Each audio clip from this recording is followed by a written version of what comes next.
कब आएगा वो? आएगा, वो आएगा।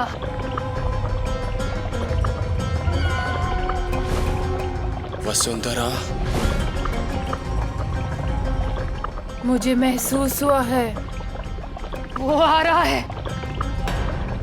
वो आ रहा है।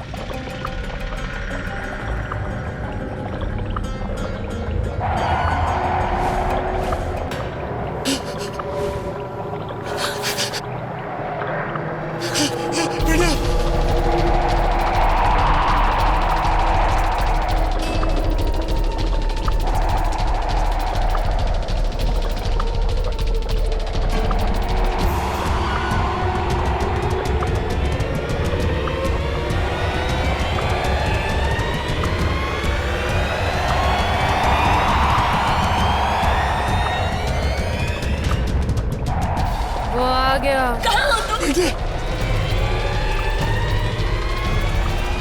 वो रहा आपका बेटा।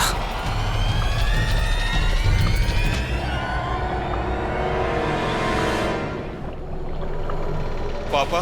बेटा। भाई। आपने मुझे क्यों नहीं बचाया पापा? प्लीज मुझे बचा लीजिए पापा। बहुत डर लगता है पापा, प्लीज मुझे बचा लीजिए पापा। बेटा। भाई। पापा प्लीज पापा, पापा, पापा प्लीज मुझे बचा लीजिए पापा, प्लीज पापा, प्लीज पापा, पापा।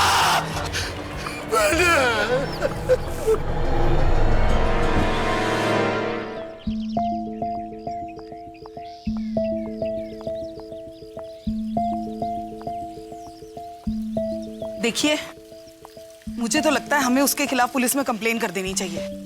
कैसी बातें करियो नैनतारा, तो अपना सगा भतीजा है।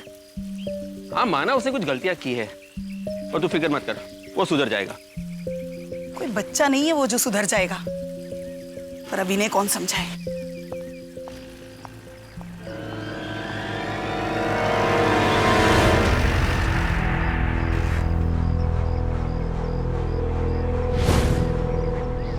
बल्लू, क्या चाचा, बहुत दिनों से दर्शन नहीं हुए थे आपके, सोचा कि आगे मिल लेता हूं आपसे। अरे ये फिर आ गए हैं लड़ाई झगड़ा करने। मैं अभी भी अपने फैसले पे अटल हूं। मैं अपना निर्णय नहीं बदलूंगा। देख बेटा, तू मेरे भाई साहब का बेटा है, इसलिए मैंने पुलिस में कंप्लेन नहीं की, वरना क्या करेगा तू? तमीज से बात कर बल्लो। क्या तमीज से बात कर? हैं? क्या करेगा तू? बात करी मेरी जूती।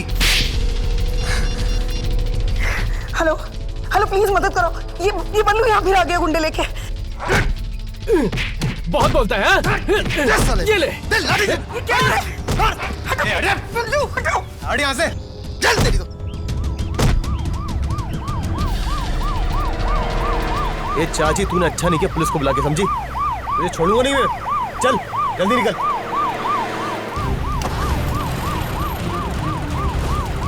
पुलिस!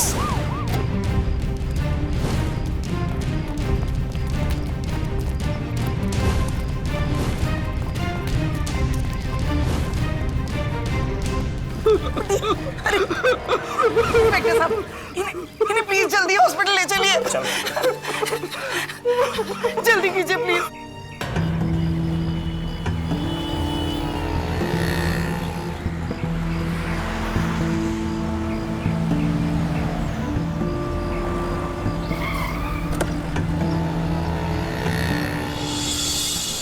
दक्ष जल्दी आओ ना। देखो तुम्हारी फेवरेट जगह है, चलो अंदर चलते। ये वाला देखो, तुम पे बहुत अच्छा लगेगा, वाइट कलर। और इनफैक्ट हाँ दक्ष, इनफैक्ट इसका फिटिंग भी बहुत अच्छा है। अरे वाह, इनफैक्ट दिस ब्लू वन, ये तुम पे बहुत। तुम्हें जो पसंद हो ले लो।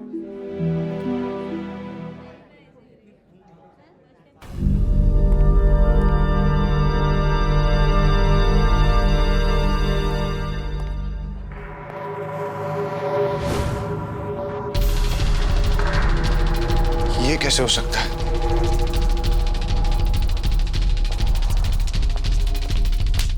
बदतमीज, किसने लगाई ये तस्वीर वहां? Excuse me. अरे जानते हो तस्वीर किसकी है? जानते हो? अरे नुमाइश पे लगा दिया तुमने इसको। आप क्या कर रहे हैं? हमें तो कुछ समझ में नहीं आ रहा। मैं सबको अंदर करवा दूंगा मैं। ब्लॉक बना के रखा हुआ है क्या तुम लोगों ने? हाँ? अरे नुमाइश लगा रखी है उसकी।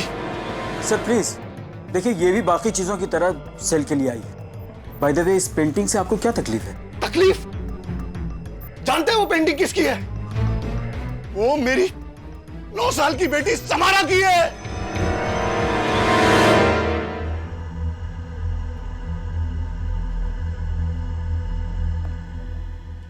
6 महीने पहले ये हमें हमेशा के लिए छोड़ के चली गई। हर रोज सपनों में पुकारती है मुझे। मेरे लिए सबसे अनमोल थी और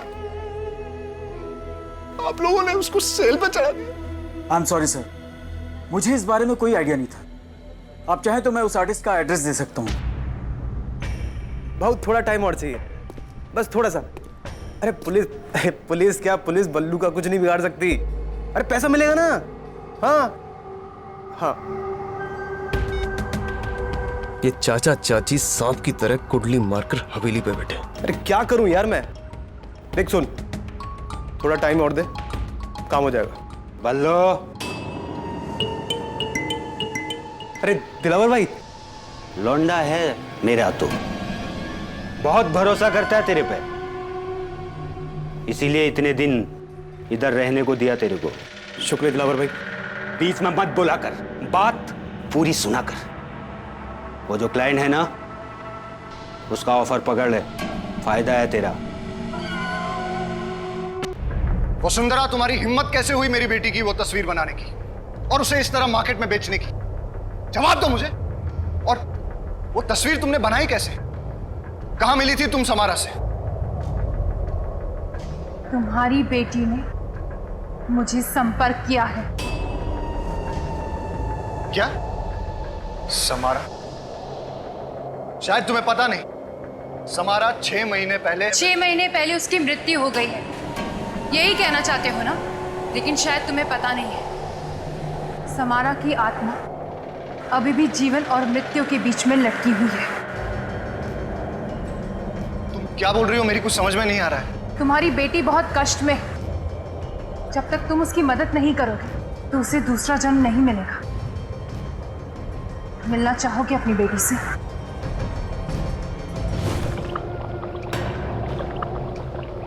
आओ समारा, आओ आओ।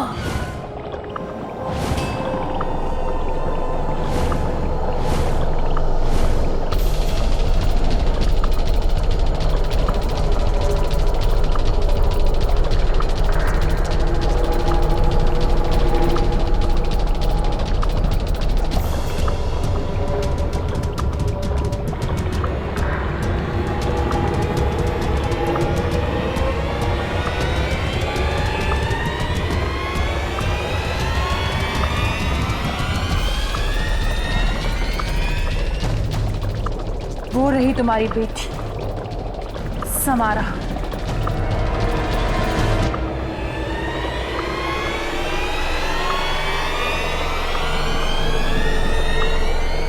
पापा, पापा प्लीज बचा लो मुझे। बेटा समारा, पापा मुझे बहुत तकलीफ हो रही है। चिंता मत कर बेटा। पापा प्लीज, पापा बचा लो, मुक्ति दिला दो पापा प्लीज। तू चिंता मत कर बेटा। मुक्ति दिला दो मुझे पापा, पापा मुक्ति तुझे कोई चाहिए। तकलीफ नहीं होने देंगे बेटा। पापा, पापा बचा लो। नहीं। बचा लो पापा। नहीं। पापा बचा लो। नहीं।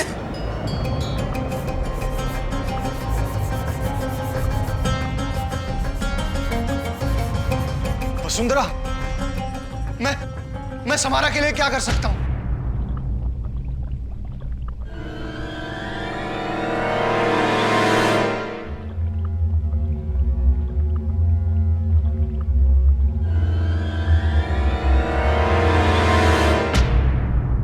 ये संदेश है समारा का।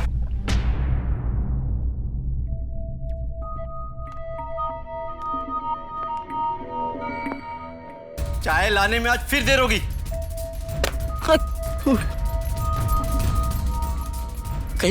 फिर से मुंह पे फाइल ना मारते, पर चाय का टाइम हुआ तो देना ही पड़ेगा। भगवान मदद करना।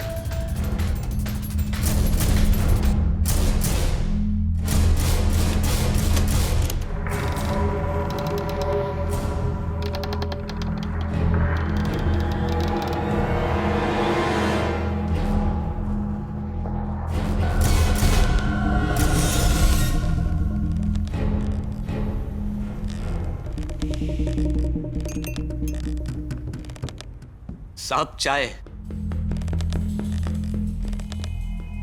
साहब सो गए क्या?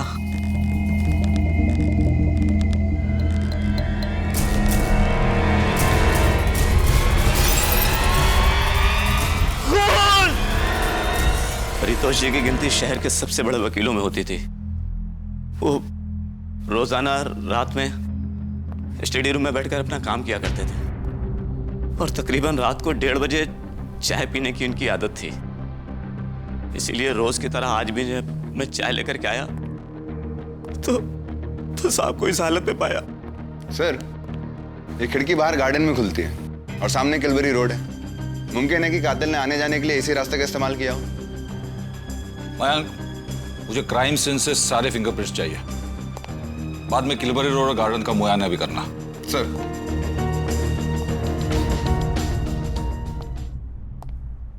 तुम यहाँ 15 साल से नौकरी कर रहे हो? जी। तुम्हें अंदाजा होगा साहब इसमें क्या रखते थे? साहब इसमें कोर्ट केस के पेपर और कुछ फाइल वगैरह रखते थे। कत्ल और चोरी जिस रात हुई उस रात रोज की तरह पारितोष जी अपनी स्टडी रूम में बैठे थे।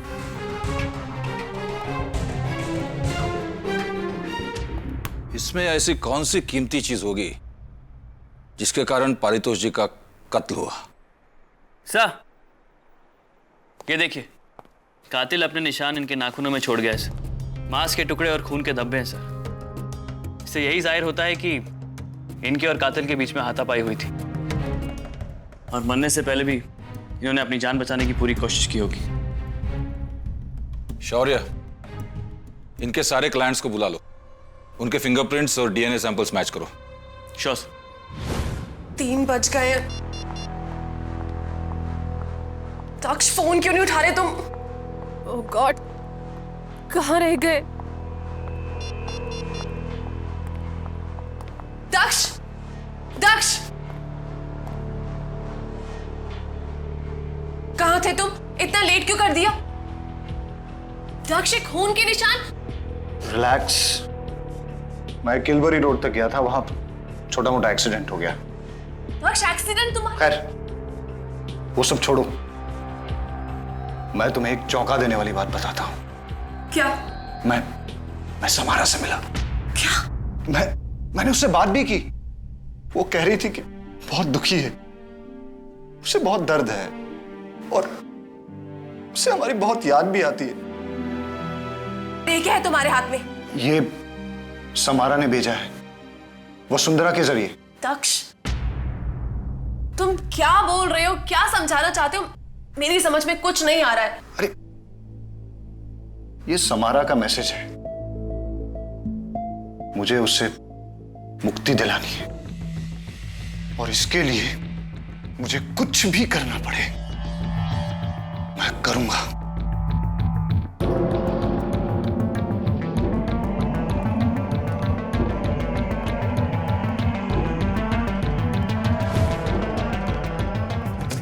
प्राइमरी इन्वेस्टिगेशन पूरी हो चुकी है। अगर हमें आपकी जरूरत होगी तो आपको वापस बुलाया जाएगा। फिर से? जी हाँ, और आपको आना होगा। No commitments. सर, आज के कार्यक्रम में 2 लोग नहीं आए हाजिरी लगाने को। वो कोई मिस्टर अनुज और उसकी बीवी है नयनतारा करके, वो 2 लोग। फोन भी किया था उन लोगों को, लेकिन मुझे तबीयत खराब है इसके लिए नहीं है। आप लोग जा सकते हैं। सर, ठीक है। फोरेंसिक टीम की रिपोर्ट भी आ गई सर। मौका वारदात पे जो ब्लड और फ्लैश के सैंपल्स मिले थे, उससे पता चला है कि कातिल तकरीबन 35 साल का था। और आज जितने भी लोगों को हमने यहाँ बुलाया है, कोई भी 35 या 35 के आसपास का भी नहीं है सर। इसका मतलब यह है कि हम सही दिशा में नहीं जा रहे। हो सकता है अगले पड़ाव पर हमें कोई अहम सुराग मिल जाए। शुक्रिया। आप तो देख ही सकते हैं ना, अब ऐसी हालत में मेरे हस्बैंड पुलिस स्टेशन कैसे आ सकते थे। वैसे एडवोकेट परितोष के कत्ल के बारे में आपकी क्या राय है? किस पर शक है आपको? वही जिसने इनकी ये हालत बना दी है। जी, मेरा भतीजा बल्लू, वो हमारी ये हवेली हड़पना चाहता है। लेकिन एडवोकेट परितोष को मारकर बल्लू को क्या हासिल होगा? क्योंकि इस हवेली के कागज उस एडवोकेट के पास ही हैं। बल्लू की उम्र क्या है बताई आपने? करीबन 35 साल। फोरेंसिक्स के हिसाब से भी कातिल की उम्र तकरीबन 35 साल ही थी। बल्लू रहता कहाँ है? उसका कुछ अता पता नहीं है, बस ऐसी ही छोटी मोटी बदमाशियां करके गायब हो जाता है। उसकी कोई तस्वीर है आपके पास? नाम बल्लू, उम्र तकरीबन 35 साल। अपने क्रिमिनल डेटाबेस से इसके फिंगरप्रिंट चेक करवाओ। जून 2009 में ये जेल गया था और दिसंबर 2011 में इसके खिलाफ एक रॉबरी का केस दर्ज हुआ था। Make it quick. सर, मेरे पति अचानक से गायब हो गए। हाँ, नहीं, कोई टेंशन नहीं लेने का मैडम। क्या है ना, अक्सर शादी के बाद ऐसा होता है। अच्छा, नहीं, क्या हुआ आप बताओ, क्या कुछ देखा आपने? कुछ अजीब सा, कुछ हुएला रेंगा ऐसा कुछ? बहुत अजीब सा हुआ था हमारे साथ। वो उस दिन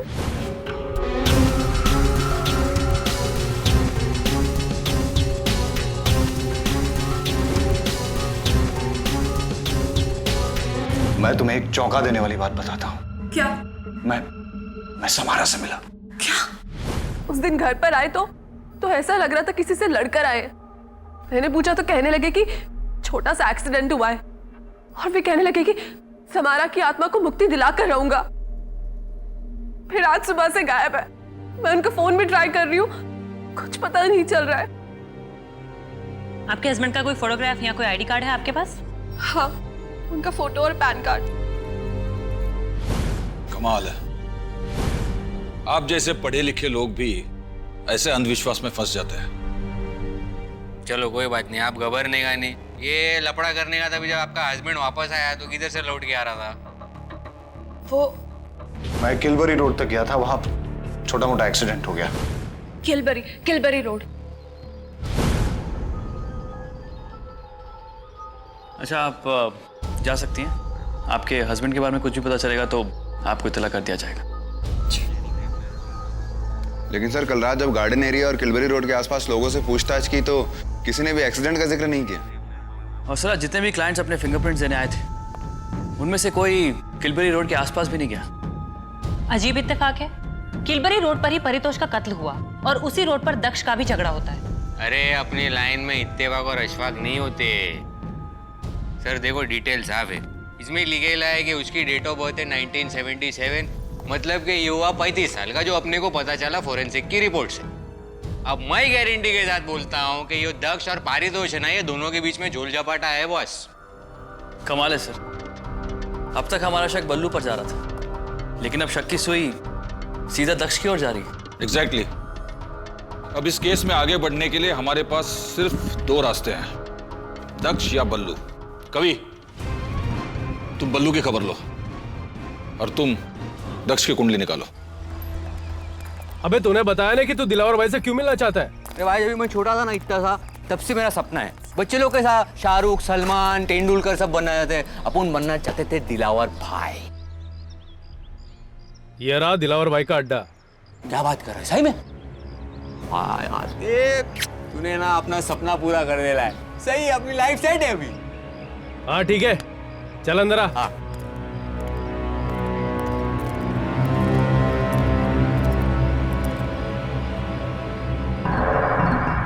दिलावर भाई। राम राम सरकार।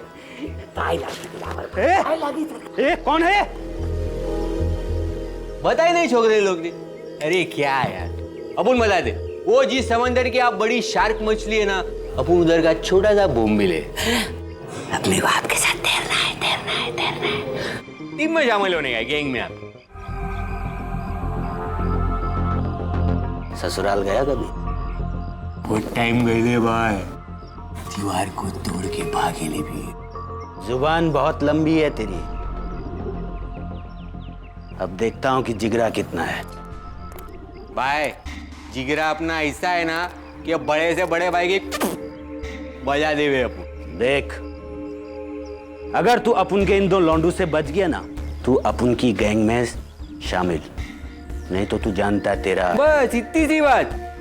अपने को लगा कुछ जास्ती मांगेगा। वांदा नहीं भाई, आशीर्वाद दो। अपन सटकू है इसके लिए। दिया लिया। लो पिलो रे।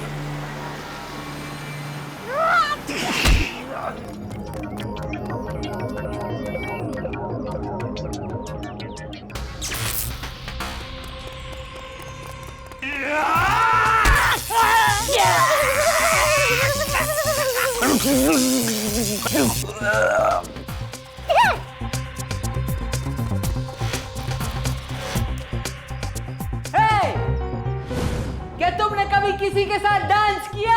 हाँ किया। तो करो।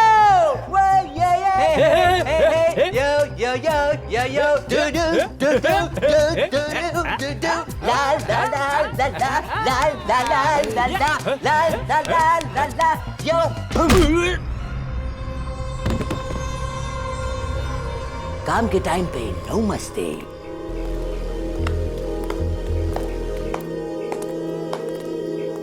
शाबाश, शाबाश।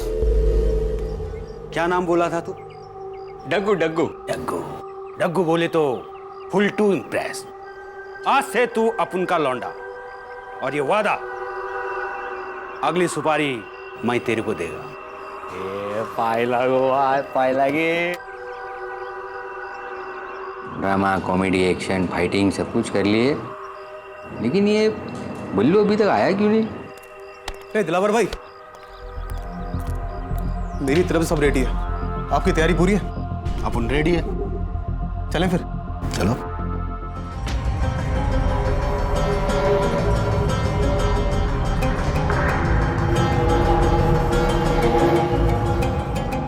मैडम, पुलिस आई है।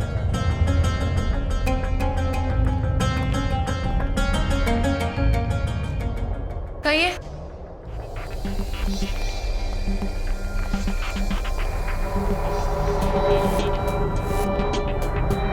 सबसे पहले तो हम आपको बधाई देना चाहते हैं कि 21वीं सदी में भी आपने अंधविश्वास की परंपरा को कायम रखा।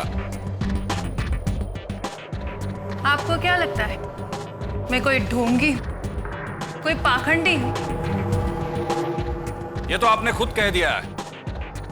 मैं आपको सिर्फ इतना कहना चाहता हूं कि अगर आपके इस तंत्र मंत्र से किसी को भी जरा सा भी नुकसान हुआ तो मुझसे बुरा कोई नहीं होगा। सबसे पहले यह बताइए, समारा की तस्वीर आपने कैसे बनाई?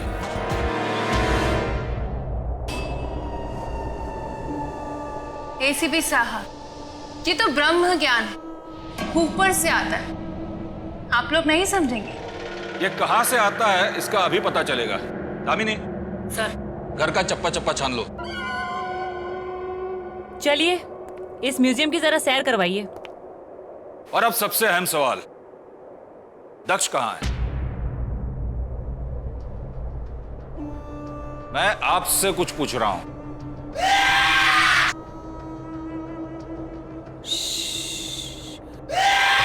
शांत शांत शांत,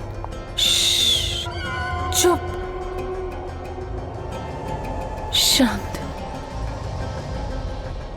ये किसे शांति का संदेश दे रही हैं आप? इस घर की आत्माओं को, आप लोगों की भलाई के लिए, क्योंकि ये नहीं चाहती कि इनकी शांति में कोई खलल हो।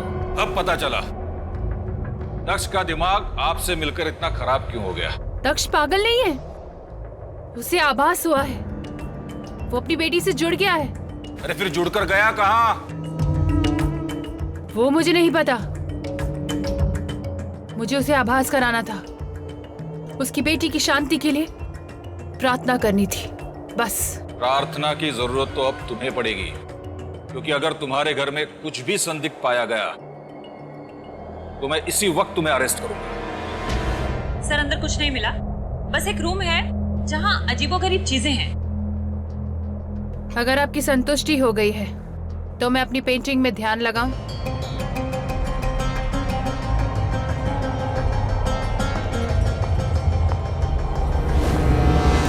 मैं जो बोलता है उसको ध्यान से सुन। प्लान के मुताबिक तुम लोगों को अपना काम मालूम है ना? बस सिर्फ उतना ही करना, बाकी का काम वो तीसरा प्यादा करेगा, समझा? हाँ भाई। और इस बार प्लान में मेरे को कोई गलती नहीं मांगता है, और कुछ भी हो जाए अपना बल्लू का नाम नहीं आना मांगता है, समझ गया? हाँ भाई, नहीं होगा। दिलावर भाई, अब ये चाचा चाची मुझे सीधे शमशान में दिखने चाहिए, समझा? और दोनों में से कोई भी बचा तो तुम दोनों को मैं नहीं छोड़ूंगा, कसम से। और तीसरे प्यादे के तुम्हें टुकड़े टुकड़े कर दूंगा। अरे भेजा ठंडा रख, अपना ठंडा रख। ये जोश का नहीं होश का खेल है, काहे को चिंता करता है? ठीक हो जाएगा ना? ये लो भाई, हो गई ले दोनों लोड। अरे बल्लू भाई, वो अंकल आंटी जो है वो आपके क्या सगे वाले हैं क्या? सुन, ज्यादा फटे में घुसने का नहीं है, समझा? फटे में नहीं भाई, वो तो इसी अपन जनरल नॉलेज के लिए पूछ रहे थे और कुछ नहीं। चुप करना। जब दिलावर भाई तुझसे काम के लिए बोलेंगे तब दिमाग लगाने का, समझा? और दिलावर भाई मैं क्या बोलता है, वो जो अपना तीसरा प्यादा है ना, जब वहां पे काम खत्म कर देगा उसके बाद चिटकुट को भेजते हैं सबूत मिटाने के लिए। भाई भाई सही बोल रहे ले, दोनों अपने को एक चांस, अपनी भी बोनी हो जाएंगी भाई। तू अपना मुंह बंद रख। क्या आप उनका लौंडा है वो? उसको कब किधर काई को भेजना है ये सिर्फ मैं डिसाइड करेगा, समझा? ये ले, चल, अभी काटने का वक्त आ गया, और उधर वो तीसरा प्यादा पहुंचता होगा। चल। ओके भाई। चल आजा बल्लू। Bye bye. मैं भी थोड़ा कट गया हूँ, वो अपने को भी थोड़ा जश्न मनाने का। अपनी आइटम है ना, उसको फोन करके आने का। ये क्या है ये? जा। Thank you. चल बल्लू।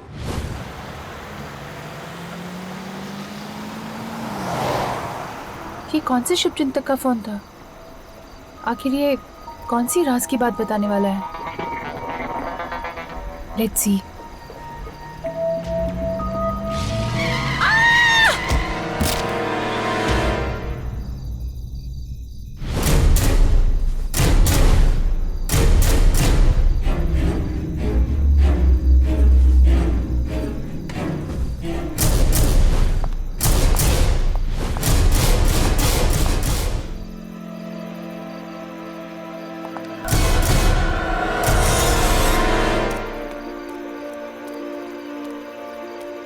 मुझसे तो यही कहीं होना चाहिए था।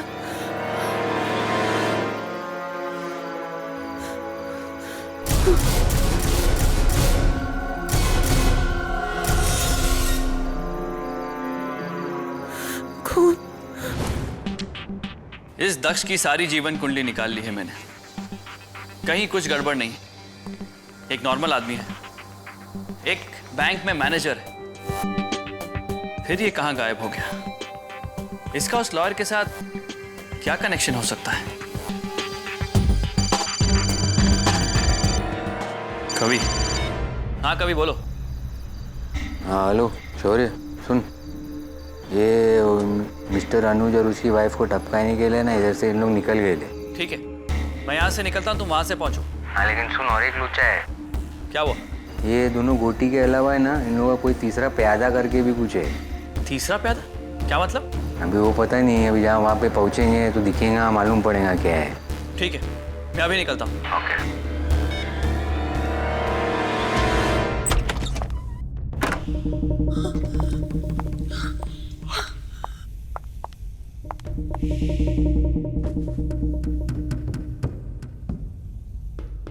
अब क्या होगा? पुलिस पीछा करते करते यहाँ आ गई तो?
मुझे अपने पास बुलाओ, मेरे पास आओ, मेरी दुनिया में आओ, मेरे पास आओ। मुझे तुमसे जुड़ना है, समारा की तरह। मुझे अपने पास बुलाओ, मेरे पास आओ।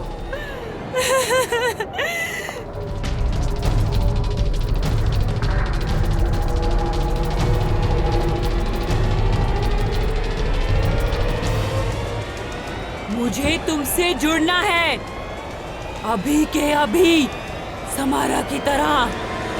सुना तुमने? समारा की तरह। मेरा विश्वास करो, मैं समारा से नहीं जुड़ी, मुझे किसी से जुड़ना वड़ना नहीं आता। सच, मुझे माफ कर दो।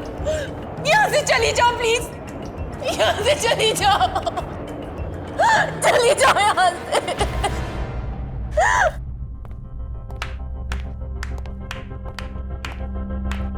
Well done Damini. सर। तो वसुंधरा जी, कैसा रहा ये आवास? इसे कहते हैं जैसे को तैसा। आज तक कितने लोगों को अपनी ढकोसलेबाजी से तुमने बेवकूफ बनाया है? आज तुम्हारा खेल तुम ही पर भारी पड़ गया। पहले सर ने शुभचिंतक बनकर तुम्हें फोन किया, फिर जब तुम बाहर आई तब मैंने तुम्हारी गाड़ी से टकराने का नाटक किया। इसमें काफी रिस्क था, लेकिन रिस्क लेना ही हमारा काम है। तो वसुंधरा जी, उम्मीद है आप सब सच बोलने के लिए अब तैयार हैं।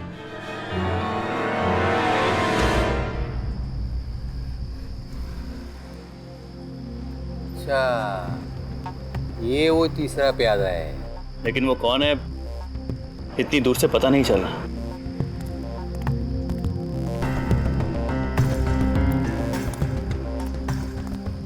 ये क्या कर रहे रेडियो?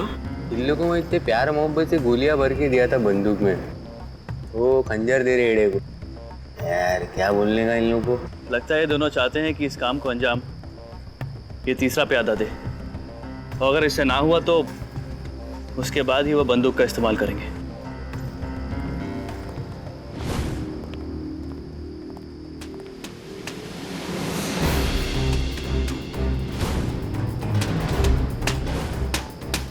बल्लू,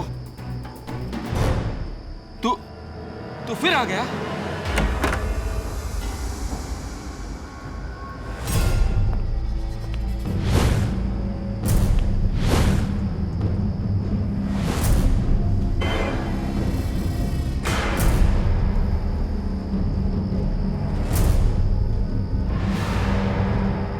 दक्ष, तुम इतनी रात गई है, क्या कर रहे हो? और ये चाकू तुम्हारे हाथ में?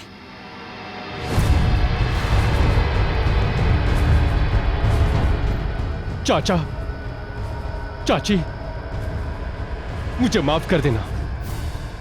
मुझे आप लोगों को मारना ही पड़ेगा। अबे रुक! तू यहाँ क्या कर रहा है?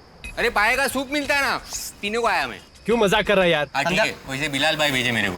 बिलाल भाई? हाँ, अरे दिलावर भाई रे। हाँ, दिलावर भाई से बोला। मालूम। वो बोले बंदूक चेक करके आना, छोकरे लोगों को झोल झपाटा है उसके अंदर। अरे बंदूक तो तूने लोड करके दी थी ना। अरे लोड मैं किया, बनाया थोड़ी घर के ऊपर। ला दिखा। ले पकड़। अपने चाचा चाची को मारोगे तुम? तुम तो हमें बल्लू से बचाते रहे और तुम ही हमारी जान लेना चाहते हो। अरे दिलावर भाई बोले हाथ भी ऊपर करवाना तुम लोग कैसे। देख, काम के वक्त मजाक नहीं। ये भाई मजाक करता था, वो गया दुबई, समझा ना। इसकी जगह पे तो मैं आया। चलो ना ऊपर हाथ करो यार। करे क्या? चल ले। किए?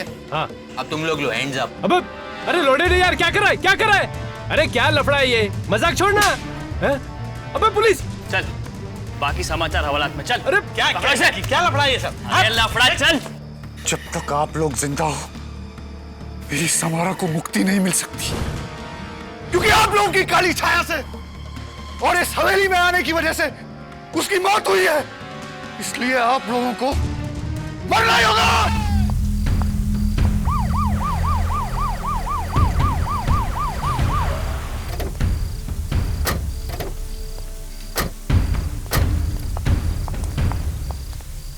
दक्ष, ये क्या किया तुमने? अरे चाची जी का फोन आया था, तुमने चाचा और चाची जी की जान लेने की कोशिश की। मैं सिर्फ समारा को मुक्ति दिलाना चाहता था। अरे उनकी जान बचाने के लिए तो तुमने बल्लू को जेल पहुंचाया था, और अब तुम खुद ही उनकी जान के दुश्मन बन गए। दरअसल उनकी जान का दुश्मन दक्ष नहीं, कोई और था।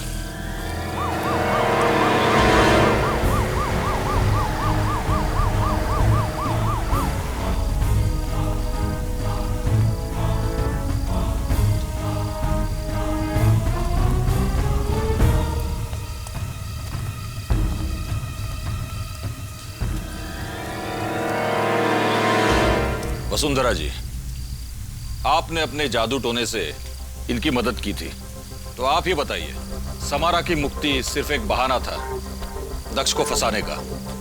अब सवाल यह उठता है कि दक्ष को फंसाना कौन चाहता था? सर वो है ना अपना बल्लू, उसे हवेली चाहिए थी, और इल्जाम डालने के लिए इससे अच्छा बकरा और कोई नहीं मिलता। यही सच है, इस प्लान में मैं शामिल थी। ये बात भी सही है कि बल्लू भी इस प्लान में शामिल था, पर वो सिर्फ शामिल था, हम दोनों के माइंड्स कोई और कंट्रोल कर रहा था।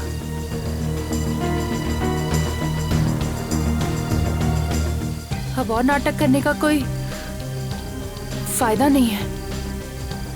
मीनार, तुमने मुझे फंसाया, क्यों? और वो भी हमारी बेटी की यादों का सहारा लेके। छोड़ो मुझे, हमारी नहीं, सिर्फ तुम्हारी बेटी। हाँ किया है मैंने सब। तो मीनार जी, आप ही हैं इस चक्रव्यूह की रचयिता। अब शुरू से बताइए, ये जाल आपने किस तरह और क्यों बुना? किया मैंने, जानबूझ के किया। जानना चाहेंगे क्यों? क्योंकि इसके चाचा अनुज और इसकी चाची नयनतारा ने मेरी शादी इसके साथ जबरदस्ती करवाई। अरे पहले से शादीशुदा था, इसकी तो 9 साल की बेटी तक थी, समारा। धीरे धीरे मुझे एहसास हुआ कि ये मेरी कम अपनी बेटी समारा की ज्यादा परवाह करता है। इसके चाचा और चाची को कंप्लेंट तक की। उल्टा वो मुझ पर बरस पड़ते थे, कहते थे कि तुम ही इसका ख्याल नहीं रखती हो। फिर समारा की मौत के बाद सिचुएशन और खराब हो गई, ये मुझसे और दूर रहने लगे। मेरी जिंदगी नर्क बन चुकी थी। सच तो ये है कि समारा को नहीं, बल्कि मुझे मुक्ति चाहिए थी। फिर मुझे पता चला कि इसका कजन बल्लू चाचा जी की हवेली हथियाना चाहता है। फिर क्या था, हमने एक प्लान बनाया। फिर मुझे पता चला कि इसका कजन बल्लू चाचा जी की हवेली हथियाना चाहता है। फिर क्या था, हमने एक प्लान बनाया, और उस प्लान में इस 2 कौड़ी की ढोंगी वसुंधरा को भी शामिल कर लिया। प्लान बहुत सिंपल था। मैंने समारा की सारी डिटेल्स, यहाँ तक कि उसकी आवाज की रिकॉर्डिंग्स भी जाकर वसुंधरा को दे दी। और फिर एक दिन मैं दक्ष को उस आर्ट गैलरी में लेकर गई। पेंटिंग को फॉलो करते करते ये सीधा वसुंधरा के पास जा पहुंचा, और इसने अपने ढोंग में फंसाकर इसे ये यकीन दिलाया कि समारा की आत्मा को मुक्ति चाहिए, और उसे मुक्ति दिलाने के लिए दक्ष को एक काम को अंजाम देना होगा। ये संदेश है समारा का, ये तो मेरे चाचा चाची की हवेली है। हाँ, उन्हीं के काले साए की वजह से तुम्हारी बेटी की मौत हुई है, और जब तक वो जिंदा है तुम्हारी बेटी को कभी शांति नहीं मिलेगी। और इस प्लान के तहत तुम्हारा उनसे बदला पूरा हो जाता और दक्ष से छुटकारा भी मिल जाता। बल्लू को अपनी हवेली मिल जाती और वसुंधरा जी को अपनी कीमत। पर एक बात समझ नहीं आई, दक्ष एक पढ़ा लिखा बैंक मैनेजर है, उसे तुमने अपने अंधविश्वास के जाल में कैसे फंसाया? कई सालों से अलग अलग शहरों में जाकर मैं ये काम किया करती थी। जिस जड़ी बूटी को जलाकर घर में रखते, उसके धुएं से लोगों की सोचने समझने की शक्ति कुछ घंटों के लिए बंद हो जाती, और ये नौकर ये उस तामझाम में मेरी मदद करता।